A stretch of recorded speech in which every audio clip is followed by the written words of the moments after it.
এবার আমরা যে টপিকটা নিয়ে আসলে আলোচনা করব সেটা হচ্ছে লামির উপপাদ্য নির্ণয়। সো লামির উপপাদ্য সংক্রান্ত টপিকটা পড়ার আগে আমরা অলরেডি বলেছিলাম, যখন একটা বস্তুর উপর যখন ৩ টা বল কাজ করে তখন তারা যদি একটা সাম্য অবস্থায় থাকে তখনই সেখানে আমাদের লামির উপপাদ্যটা প্রযোজ্য হয়। তো সেক্ষেত্রে আমরা কিভাবে একটা ম্যাথ সলভ এর মাধ্যমে আসলে আমরা ব্যাপারটা দেখব। তো মনে করো যে এটা হচ্ছে একটা বড় মাপের ফুটবল। তো ফুটবলটা কি হলো, এটা একটা ওয়াল বা দেওয়াল।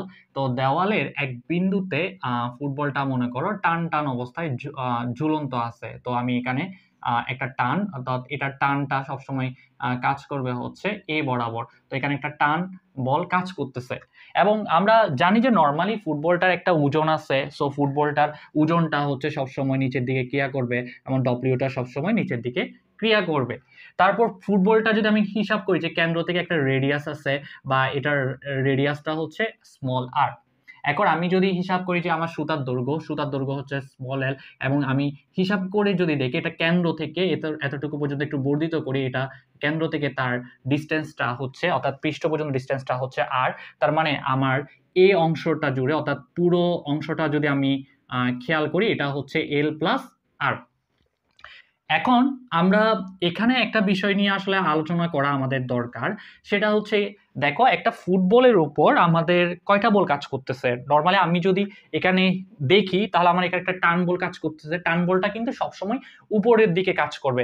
যেমন মনে করো যে এটা একটা ফ্যান। তো ফ্যানটা উপরের দিকে ঝুলন্ত অবস্থায় আছে, তার মানে সেটাকে যদি আমি এ বরাবর বল প্রয়োগ করতাম তাহলে সেটা কি হইতো, নিচের দিকে পড়ে যেত। তার মানে কি, এটা ঝুলে আছে মানে তার মানে উপরের দিকে তার উপর একটা বল কাজ করতেছে। এখানে ফুটবলটার উপরও কিন্তু একটা টান বল উপরের দিকে কাজ করতেছে। দেন এই অংশটুকু যে তার মান সেটা হচ্ছে আর, এটা হচ্ছে রেডিয়াস, এবং এখানে আমাদের কেন্দ্র থেকে নিচের দিকে একটা বল কাজ করতেছে সেটা হচ্ছে ডব্লিউ।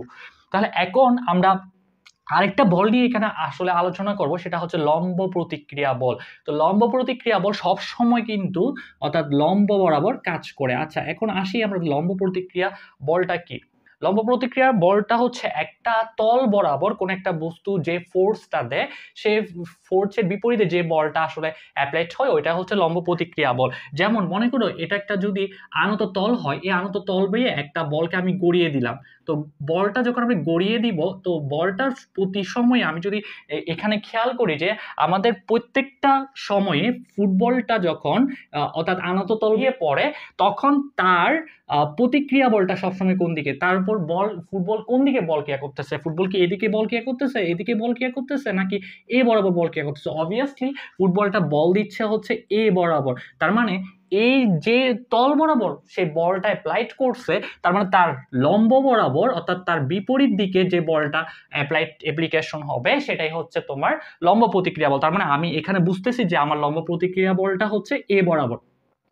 তাহলে এখন দেখো আমাদের কিন্তু ফুটবলটা কিন্তু একটা সাম্য অবস্থায় আছে। তো সাম্য অবস্থায় যখন থাকবে তখন সেক্ষেত্রে আমাদের একটা জিনিস মনে রাখতে হবে যে দুইটা বল যখন সাম্য অবস্থায় থাকবে তখন তাদের মধ্যে যে লামির উপপাদ্যটাই অ্যাপ্লিকেশন হবে। তো লামির উপপাদ্য অনুযায়ী আমরা দেখতেছি যে এখানে ডব্লিউ বল, তাহলে আমাদের এখানে ডব্লিউটার লামির উপপাদ্য অনুযায়ী ডব্লিউ ডিভাইডেড বাই এখানে হবে কি, তার বিপরীত দুইটা যে বলটা আছে তাদের অর্থাৎ অ্যাঙ্গেলের মধ্যবর্তী কোণ। তাহলে এই অ্যাঙ্গেলের মধ্যবর্তী কোণটা কত, আমরা ধরে নিচ্ছি যে এটার এই অ্যাঙ্গেলের মধ্যবর্তী কোণ হচ্ছে আলফা। তার মানে এটা হচ্ছে তোমার ফাই মাইনাস আলফা, মানে এই অংশটুকুটা হবে যে পাই মাইনাস আলফা। তার মানে আমাদের এখানে আসে সাইন পাই মাইনাস আলফা।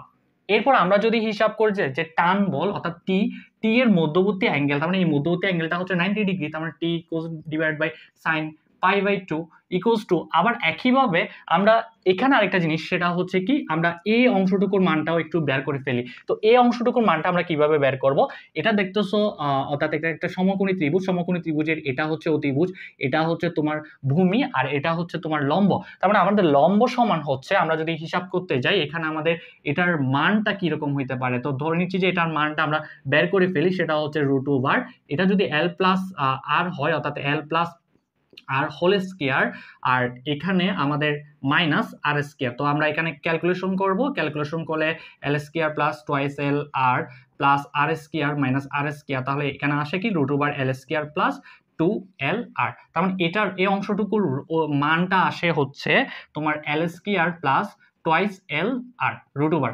তার মানে এখন একটু খেয়াল করো, এই অংশটুকুর মান আমরা পেয়ে গেছি। তার মানে এখন আসো আমরা অর্থাৎ লম্ব প্রতিক্রিয়ার বিপরীত যে বলটা, লম্ব প্রতিক্রিয়ার বিপরীত বল কোনটা? লম্ব প্রতিক্রিয়ার বিপরীত বল হচ্ছে এই দুইটার মধ্যবর্তী অ্যাঙ্গেল, এটা যদি 5/2 হয়, তা 5/2 প্লাস আলফা, অর্থাৎ সাইন 5/2 প্লাস আলফা।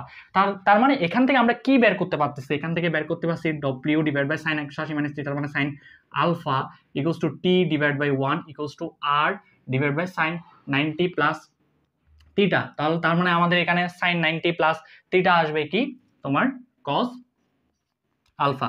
তার মানে এখান থেকে যদি আমরা হিসাব করতে যাই, অর্থাৎ আমরা টান বলের মান বের করতে যাচ্ছি, তো আমাদের টান বলের মানটা এক্স্যাক্টলি কি হবে? টান বলের মানটা হবে T equals to W divided by sine alpha. Sine alpha মানে হচ্ছে কি, অর্থাৎ লম্ব ডিভাইডেড বাই অতিভুজ। তার মানে আমাদের ডব্লিউ ডিভাইডেড বাই লম্ব ডিভাইডেড বাই অতিভুজ যেহেতু আমরা পাচ্ছি, তাহলে আমাদের লম্বর মানটা কত? লম্বর মানটা হচ্ছে তোমার √এল স্কয়ার প্লাস টোয়াইস এল আর, আর অতিভুজের মানটা হচ্ছে অতিভুজের মান যেটা সেটা হচ্ছে এল প্লাস আর। তো আমরা এখান থেকে আসলে W into L plus R divide by √এল square plus twice L R, এই সূত্রটা দিলে আমরা চাইলে এখানে টান বল কতটুকু সেটা আমরা চাইলে বের করে ফেলতে